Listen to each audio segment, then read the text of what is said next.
Namaskar. When we started talking about illegal immigration into the United States post the Biden administration taking reins of power? As early as January 2021. January 20th was the inauguration. Within a few days, Sree Iyer 𝗤𝗖𝙁𝗍 and I were talking about unbridled illegal immigration coming through the southern border with Mexico. How did things come to here? But before we discuss the reason and what is happening and the steps ahead, I want you to take a quick look at a video that's gone seriously viral.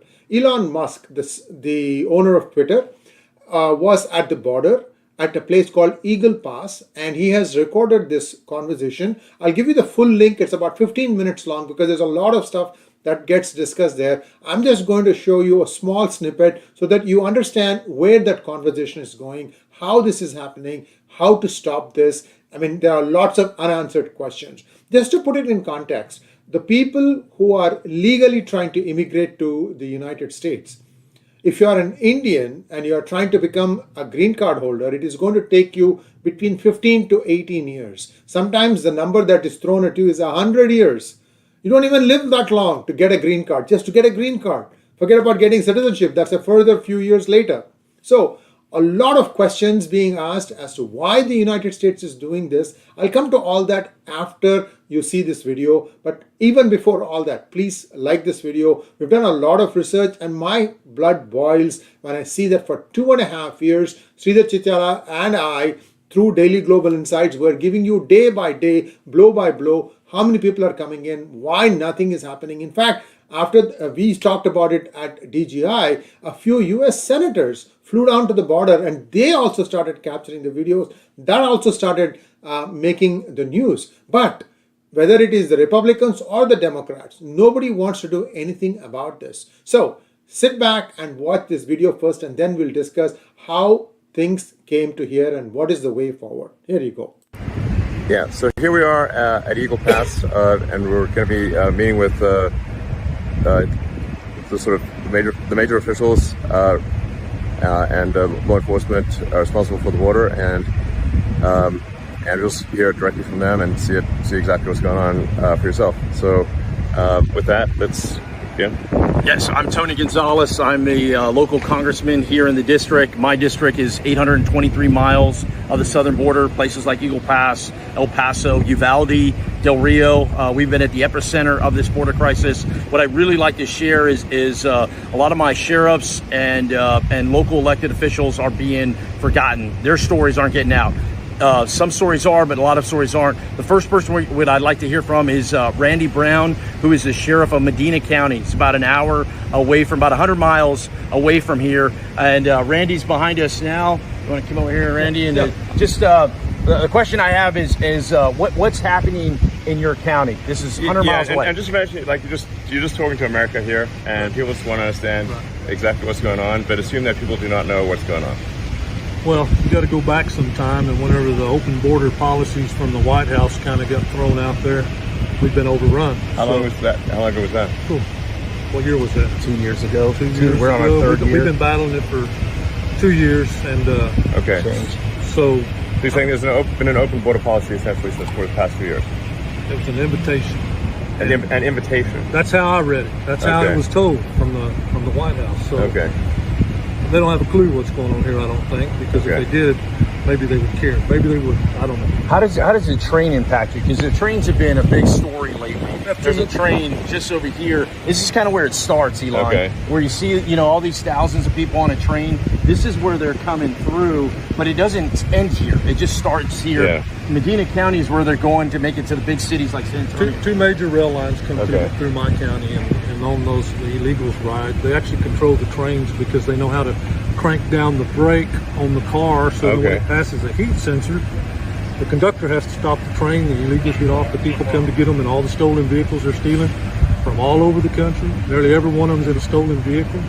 Okay. So then we get involved, and then they're trespassing on private property. Okay. And when you do get behind the road, they run through fences, they run over equipment. Irrigation stuff is important to the farmers. They run over their equipment, they tear it up. So you now see the problem in front of us, and I'm going to share with you a few slides as to how things came to here. And it'll really shock you guys. The numbers that I am told, already about 5 million perhaps have illegally come into the United States. Remember, in January 2021, COVID was still active. It was at its peak, and they were not checked. People came in. Nobody asked them any questions. Nobody did any checks. And they were just put up in temporary shelters. And then we know that they got bussed around. And many of them are now in New York City. And they are being sheltered there. And when they are being asked to go, they are refusing to leave. They are all put up in 5-star hotels. Who's picking up the bill? You and I, taxpayer. So all this and more. First, let us look at how things happen to come to such a pass. Here we go. On June 15, 2012, the then Secretary of Homeland Security, Janet Napolitano, passed this order of deferred action for childhood arrivals, an exercise of prosecutorial discretion providing temporary relief from deportation of families who had children of 6 years or less. Remember this, 6 years or less. If you're illegal, if you're entering the country, and if you had children of below 6 years of age, then they said that you can stay until your case is brought up in front of a judge. That still holds true. But imagine going through millions of cases now. When do you think their turn will come to be heard by the judge? And if the judge says that you don't deserve to stay in this country, then you'll have to be deported. Eventually, many will get deported. But right now, United States is getting overrun. That's the only way I can put it. Now, what happened when Trump came to power in 2016, or rather, I should say January 20th, 2017?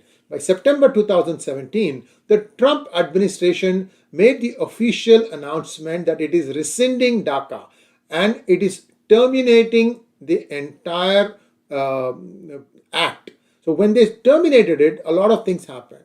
Children who were with their parents were asked to stay in the United States, and the parents were deported. So this caused some problem, and it's almost as if it was with a vengeance that the Biden administration brought back DACA, opened the doors, and even today what is happening is that anyone who says that they have children of 6 years or less are being allowed in. Now, but the floodgates have opened, guys. We are seeing a lot of single individuals also coming across freely, no checks, nothing going on right now.